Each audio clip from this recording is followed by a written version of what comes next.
At 2:17 a.m., my porch camera woke up to a face I knew too well.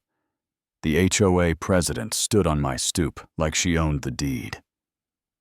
Glanced left and right, then slid a key into my door. And the second that latch turned, a harmless cobalt marker I had rigged above the frame came down like a curtain. Soaked her white blazer, splashed her leather planner, and left a trail to her SUV by sunrise. I wasn't celebrating. I was steady because I finally had what bullies hate most. Proof. I live in Cedar Hollow outside Crestview, Arizona, the kind of place with brochure sunsets and matching Labradors. But in real life, it's cul-de-sacs, mailbox flyers, and a clubhouse that smells like old coffee and dry erase markers. I'm a systems tech who timestamps everything. My wife Riley is a cybersecurity pro who can make a laptop sit and roll over. First time, I really looked at our HOA president, Brenda Hartley. She was tapping a microphone like she was testing God's patience. The room was packed. The air had that tight hum, and she pitched Bylaw. 14F, quarterly garage, assurance checks, which is a lot of soft words.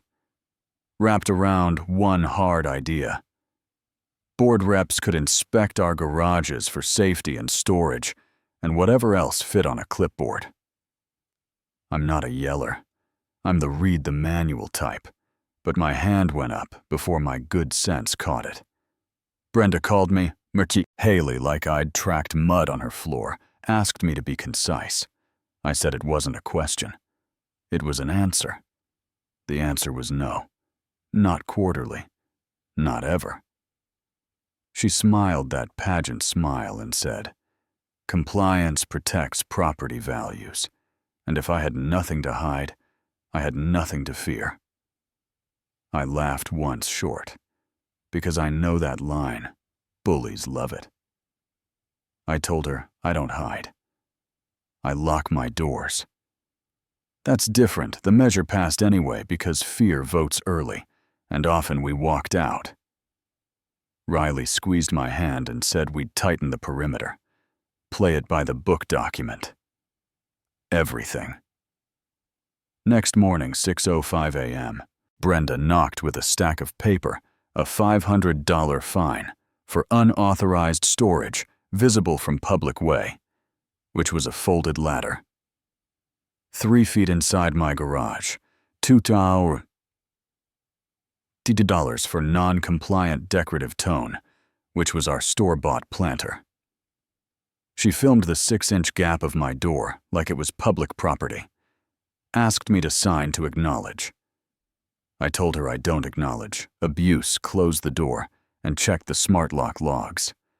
Because that's how my brain calms down. Found a manual key attempt yesterday at 2:14 p.m. Walked the side yard and saw the air conditioning contractor's forgotten lockbox on the gas line. Had fresh pry marks, That happened a week later. Our power went out, not the street, not the block, just our house, the generator. Riley insisted on cough to life. She traced it to a bogus curb box. Work order, and the utility later flagged our account and apologized 6 times.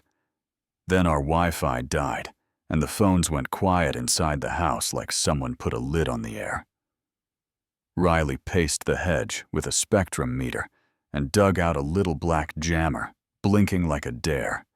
We bagged it, filmed it, filed a report. 5 minutes later, a guy in a canvas jacket pounded our door at 1:12 a.m. Big shoulders, belt sander, jaw. "Name tag," said Troy Maddox.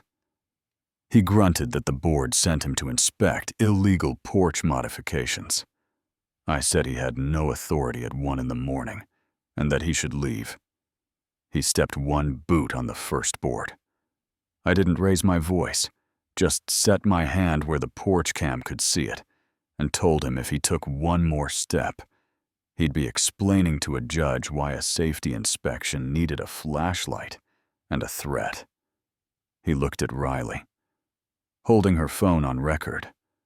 smiled without teeth, backed away. Told me Brenda doesn't lose. We locked the door. The deadbolt clicked like punctuation, and we didn't sleep. The next day, Edna Porter from 2 streets over came up my drive, hugging her elbows. She bakes banana bread like medicine. And she was shaking, she said. Troy went into her attic last winter, declared dangerous conditions, and took $3,000 cash to fix what wasn't broken. She was embarrassed. So she told no one. I said she wasn't alone, and it wasn't her fault. Riley said if they were using a proxy, we'd link them with paper, and we'd link them with video. So we posted a big, ugly sign at my door. Private property recording in progress, non-harmful marking deterrents in use. If you're not supposed to be here, you will go home. Blue, and we filed an informational report to get a case number that lived somewhere besides my fridge. Then I built a simple, harmless trap above the inside frame. A spring pin and a small container of washable cobalt gel tied to a line that would release if someone opened from outside without disarming the line. Riley upgraded cameras. 1 obvious eye, 1 tucked low, 1 high in the transom. Synced to the second, we did not change the lock. That was the bait 3 quiet days crawled by, and I checked the trip line each morning like weather on day 4. My phone buzzed with a live feed, and there she was in that white blazer from a dozen newsletters. Brenda held up a key to the sun. Turned it cracked, my door. Brushed the line, and took a graceful blue answer to the face. The planter cam caught her leather planner's bottom right corner, and the starburst stain like a signature. She glared at the lens, hissed that I would regret this, and left a dotted trail. I could have followed with a mop and a grin. I didn't cheer. I archived the clip and breathed for the first time in a week. Retaliation came by mail, and it was creative. $750 for hazardous condition, because her own Blue tracked the sidewalk. $1,000 for harassment of a board member, which is dark comedy until there's a due date. But the die did what fines. Couldn't it woke people up? Nola and Price, retired mail carrier, and human security camera. Showed me his notebook of plates. A windowless van idled near our street. On Tuesdays, the same nights folks got letters about orange extension cord, glimpsed from curb. Riley scraped budget notes and found a footnote called Compliance Discretionary, with payments to Maddox Field Services. You can guess the last name. We didn't blast it on Facebook. We printed it, highlighted it, and started knocking on doors.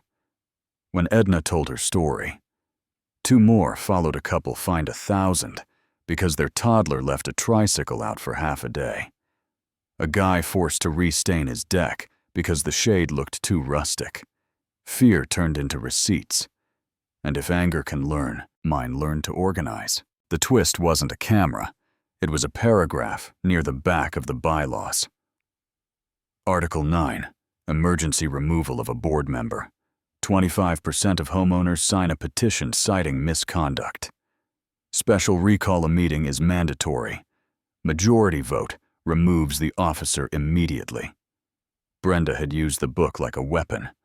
We could use it like a map. The petition took 2 days to draft and 8 days to fill. We needed 40 signatures and got 63. We served notice by the book and walked into a Thursday night clubhouse that felt like a school auditorium during a snow rumor. Brenda gavel-tapped and called the petition frivolous. I stepped to the podium with a folder that felt like a brick, and the room said, "Let him speak." I didn't shout. I pressed play, porch. Cam blue cascade key in my lock, her face, her planner.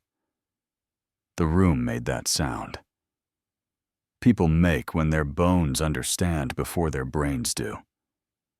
Then a still photo from the HOA bake sale 2 days later, same planner in her hand, same corner, same cobalt. Starburst. I let the pictures do the work. Edna stood and told her attic story with a steady voice. Half a dozen neighbors followed with clean details. Then a page from the quarterly report showing payments to Maddox Field Services under compliance discretionary. I said if the board disputed it, we'd be happy to ask the city to audit that line and see exactly what services were purchased. Brenda popped up so fast, her chair scraped, snapped. Slander, and snapped her fingers at Troy to escort me out.